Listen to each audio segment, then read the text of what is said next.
Cette campagne se déroule mieux que celle de 2006 où je venais de quitter le PS en mauvais termes et je m'étais inscrit dans la dynamique du mouvement humaniste, le Centre démocrate humaniste.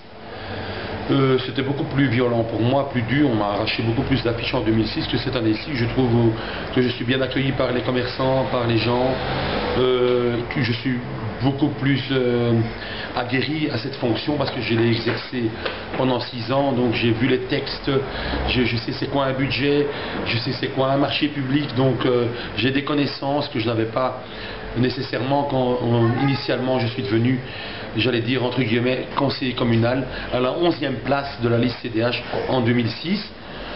Je suis resté au CDH, j'ai pas voulu changer de parti pour ne pas choquer mon électorat. Et la vengeance étant mauvaise conseillère, je me suis battu à l'intérieur de la structure pour obtenir une bonne place, une place qui me revenait de droit, et c'est la 7e place sur la liste numéro 6 pour le 14 octobre 2012, la liste du Centre démocrate humaniste. J'allais dire mi-figue, mi-raisin. C'est vrai que donc, nous n'avions qu'un échevin qui lui, il faut le dire quand même, il faut le noter, a très bien rempli ses fonctions. Il est à son poste, il travaille beaucoup plus dur que les autres. Il est à l'heure au travail, j'allais dire, il reçoit les gens, il suit les dossiers, il est rigoureux, organisé, et ça il faut le reconnaître. Les autres questions, on pourrait les évoquer après. En tous les cas, à ce niveau-là, nous avions été satisfaits par le travail abattu par Éric Jassin. Elle est de plus en plus précarisée, ça on le voit maintenant. L'austérité, la crise, en général ce sont ceux qui n'ont pas de boulot et ceux qui sont en bas de l'échelle sociale qui en sont les plus affectés. Ceux qui ont du travail vont payer leur pain plus cher, mais leur salaire est indexé en fonction. Sauf l'essence peut-être, d'accord, mais on supprimera peut-être la sortie au restaurant. Au lieu d'y aller une fois par semaine, on y va une fois tous les 15 jours. Mais pour ceux qui n'ont pas d'argent, c'est plus dur. C'est vraiment beaucoup plus dur. Et là, bon, pas de la faute de la commune ou de ceux qui présidaient aux destinées de la commune, mais à tout le moins, je pense, il y a plusieurs services à renforcer. 1. La mission locale.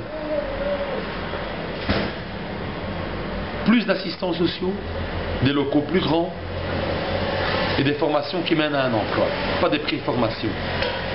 Donc il y a souvent des petites formations qui n'ont ni queue ni tête et qui font que on peut considérer que ce sont des pré-formations, on va trop lentement et que finalement après 3 mois ou 6 mois, la personne est toujours au point de départ.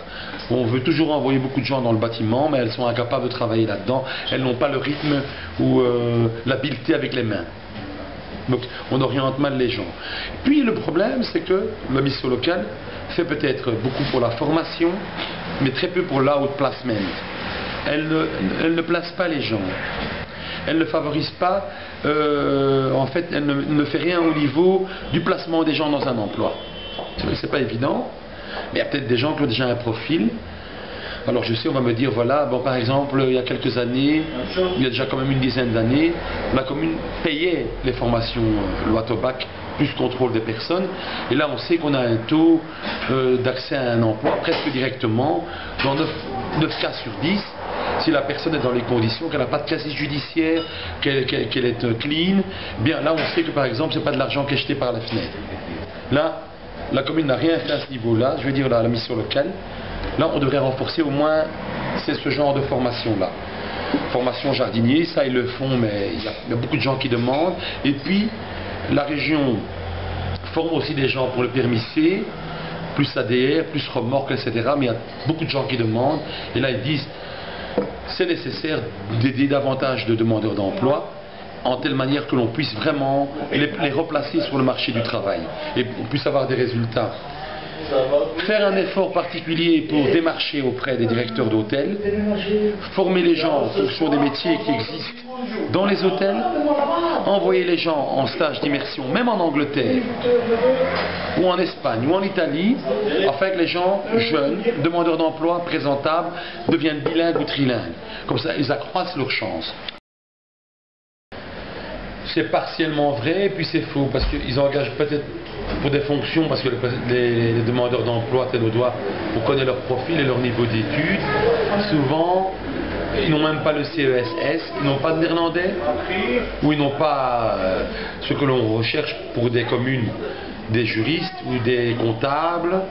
On n'en trouve que très rarement dans la commune. Non, certains prétendent que les candidatures de Tenaudois sont directement mises à la poubelle, alors que ces candidatures présentent les compétences nécessaires. Ça, je ne sais pas, il faudrait mener une enquête plus pointue sur le sujet. Maintenant, bon, on peut constater que quand même, il y a beaucoup de gens qui habitent la commune et qui y travaillent. Aussi bien des agents de quartier, des policiers, que des animateurs, que des stewards, enfin des gardiens de la paix. Là, c'est vrai que, par exemple, on apprend quand même qu'il y a beaucoup de gens qui ne correspondent pas au profil de la population et qu'on a engagé. Ça, c'est vrai. C'est difficile, il faut d'abord attendre les résultats globaux. Est-ce que le PS va cartonner, oui ou non? On ne sait pas, la liste de bourgmestre donc. Suivant toute attente, tout le monde s'attend à un score fleuve et 17 sièges, d'après eux. D'autres disent que ce serait moins. Est-ce que Écolo va progresser réellement? Écolo attend 5 sièges. Est-ce qu'il en aura 4 ou 5? Est-ce que le CDH va se maintenir ou progresser? Que va faire les Bleus de Saint-Josse? Pour l'instant, c'est très difficile. On sait que si le PS garde la main, il ne prendra pas les Bleus de Saint-Josse, ça on le sait. Est-ce que le FDF va finalement à Saint-Josse avoir 2 sièges ou 1 siège? Ou 0? Je ne pense pas que la NVA y arrivera, parce que vous savez, il faut 550 voix pour avoir le premier siège, et à la proportionnelle, il en faut encore 280. Bon voilà, Saint-Josse est petit, il n'y a que 12 335 électeurs, il y en aura facilement 1500 qui ne se déplaceront pas aux urnes, ça fait redescendre le chiffre global. Donc, difficile à dire. Que vont faire nos candidats turcs? Que va faire Boulduk? Vont-ils réellement prendre des voix turques? Parce qu'Emir Kir, maintenant la machine de guerre émirkirienne est rentrée en chantier, avec tout son cabinet, donc ils travaillent, ils sonnent aux portes, ils rabattent les voix, donc voilà. C'est vrai, je reconnais qu'au niveau maghrébin, on risque vraiment de perdre beaucoup. Il y en a qui font campagne, il y en a d'autres qui ne font pas de campagne, ou très peu. Si on regarde les scores de 2006, la plupart des Maghrébins étaient au-dessus de 100 voix. Zegmendi en avait plus que 120. Il y avait Saïd Fatih qui avait fait 148 ou 147. Wahhabi 162. Je me pose quand même des questions cette fois-ci quand même. Ça me paraît plus difficile. L'objectif, en tout cas, de cette liste CDH, c'est d'obtenir combien de voix Jacin a parlé de 20%. Il y avait 17,4% en 2006, d'accroître encore, d'avoir un siège en plus. Je ne suis pas dans le secret des dieux, je ne sais pas ce que ça va donner. Il y a l'apport de Mohamed Abdullah qui compense le départ de Bougaba, qui, comme tout le monde le sait, est un candidat de mosquée. On perd Bougaba, mais on gagne Mohamed Abdullah. Donc on compense. Alors il faut voir ce que ça va donner globalement. Il faut voir combien de sièges on aura finalement. Moi je pense que si le PS gagne, il n'y a aucune condition à émettre. S'il est majoritaire, il y a 29 sièges, si le PS fait une majorité des sièges, il prendra qui il a envie, ou personne. En général, il prend un allié, et comme ils ont beaucoup de gens à nourrir, chez eux, ils lâchent le minimum un échevinat, ça on le sait. Si le PS venait à diminuer, alors il devrait respecter l'électeur théoriquement, et c'est le parti le plus élevé en voix, qui aurait obtenu le plus haut score, le plus grand pourcentage, qui serait pris avec le PS. Normalement le CDH. Ça peut être écolo. Pour vous, quel est le candidat bourgmestre de la liste du bourgmestre? Ça c'est leur popote interne, j'allais dire, c'est la cuisine interne. Non mais pour vous, les 29 candidats de cette liste bourgmestre sont bourgmestrables pour vous? Ou ce n'est que la tête de liste? Il y a demandé Emir Kir, les autres ne sont pas bourgmestrables. À moins que Jabour fasse plus de voix que de Manet. Il se dit à Saint-Josse qu'un putsch se préparait Ouais. pour que Il y a des Émir rumeurs qui Kir vont dans ce sens-là, ouais. s'empare du pouvoir de manière peu élégante. Oui, j'entends et je lis dans les commentaires que l'on retrouve sur les blogs, entre autres le tien, qu'on parle donc de nouveau que Émir Kir essaierait d'avoir plus de signatures pour débarquer de Manet.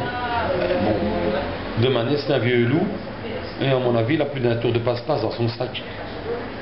Et j'imagine pas que, et surtout sous la pression, un de Manet, il a les écailles solides.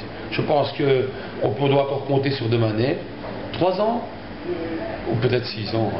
Une fois qu'il aura mis les pieds là, est-ce qu'il partira? Une fois qu'on a le pouvoir, on part. Voilà l'exemple Philippe Moreau, le courtier à Ixelles, Freddy Tielemans à Bruxelles. Est-ce qu'ils veulent partir? Ils sont tous atteints par la limite d'âge où ils ont dépassé les 65 ans, ils sont encore là. Méfions-nous, attendons le soir du 14 octobre, analysons les chiffres, regardons les scores de voix de préférence de chacun, puis on verra. Et puis c'est le score global de la liste du bourgmestre qui déterminera l'ampleur de la victoire ou victoire à la Pyrrhus, on ne sait pas. Mais vous, en tant qu'éventuel conseiller communal, soutiendrez-vous la candidature de Manet ou de Kir? Moi, j'ai rien reçu comme demande. Pour l'instant, je me prononcerai ni pour l'un ni pour l'autre. Je ne me prononcerai pas pour le moment. Je suis au courant de rien, je sais des rumeurs. Parce que si on va chez de Manet, il ne répond pas. Si on va chez Émir Kir, c'est la loi du silence. Motus et bouche cousue. Pour le moment, c'est trop tôt. Aux électeurs ténois, je dirais, intéressez-vous à la politique. Votez pour des personnes probes, honnêtes, et que vous êtes en mesure de contacter, qui peuvent vous aider dans vos démarches sociales. Déjà, c'est pas mal. Un coup de téléphone, une lettre. On sert à ça aussi. On dit, ouais, c'est pas votre boulot. C'est notre boulot aussi. On peut faire pression. Et puis, n'oubliez pas que vous avez chacun une voix, que vous devez être respecté par rapport à cette voix, que vous êtes des citoyens, que vous avez élu des personnes et vous devez leur demander des comptes. Qu'est-ce que vous avez fait pendant 6 ans? Quel est votre bilan? Qu'est-ce que vous proposez? Qu'est-ce que vous proposez pour réduire la fracture sociale dans la commune? Qu'on mette en chantier certains points du programme qui sont très importants pour les gens. L'allocation loyer. Il n'y a plus assez de logements sociaux. On ne va pas en construire davantage, ou de quelques-uns. Mais donc, il y a des gens qui ont besoin d'une aide pour se loger, avant de trouver un boulot. Être bien logé, c'est beaucoup plus important d'abord, parce que la personne a alors la place, elle peut laver ses vêtements, elle peut payer son loyer, acheter un tapis, faire de son intérieur quelque chose de joyeux, qui lui permette de s'épanouir. Et après, on va faire le reste. Mais au moins, il faut s'attaquer vraiment au logement et réduire la fracture sociale. Et faire en sorte que les gens puissent trouver des endroits où ils peuvent manger. Moi, j'ai remarqué à Saint-Josse, beaucoup de gens ont faim. Et on minimise tout ça, on dit que c'est pas vrai. D'accord, il y a Pont-Forel-non, mais c'est peut-être pas assez. Il faudrait ouvrir un restaurant halal. Il y en a un à Scarbeck. Saint-Josse, on n'a pas. C'est un peu loin. C'est rue Josaphat vers l'avenue Roger. Et c'est cher. Un enseignement de qualité à Saint-Josse, c'est du luxe? Ce n'est pas du luxe, mais je suppose que quand on va démarrer la prochaine législature, ce sera un des chevals de bataille de la nouvelle majorité que de s'attaquer à ce chantier de l'enseignement. Il faudra davantage de crèches, on le sait. On en a ouvert la crèche d'Amla dernièrement, mais tout le monde sait que ce n'est pas assez étant donné le boom démographique. Donc, il faudra encore des endroits où on va... Des endroits pour ouvrir encore des crèches, engager des puéricultrices. Il faut s'occuper après des enfants en dehors des heures d'école. Il faut encore des lieux où les enfants puissent s'ébattre, des ateliers créatifs. Il faut des éducateurs de rue susceptibles d'accompagner les jeunes dans leur démarche pour qu'ils ne sombrent pas dans la drogue ou dans la délinquance, ça manque. Sinon le bon point c'est au niveau sportif quand même. Pour une si petite commune on peut dire quand même que la majorité a bien travaillé. Il y a la salle des sports au quartier nord, c'est vrai, il a fallu 20 ans pour l'avoir.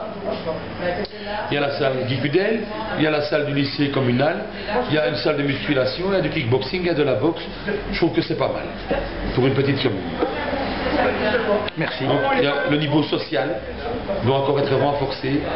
L'aide qu'on doit apporter aux demandeurs d'emploi pour les mener vers un emploi et pas vers des préformations, mais vraiment créer une sorte de task force où les gens puissent avoir des formations dignes de ce nom qui les conduisent vers l'emploi. Merci.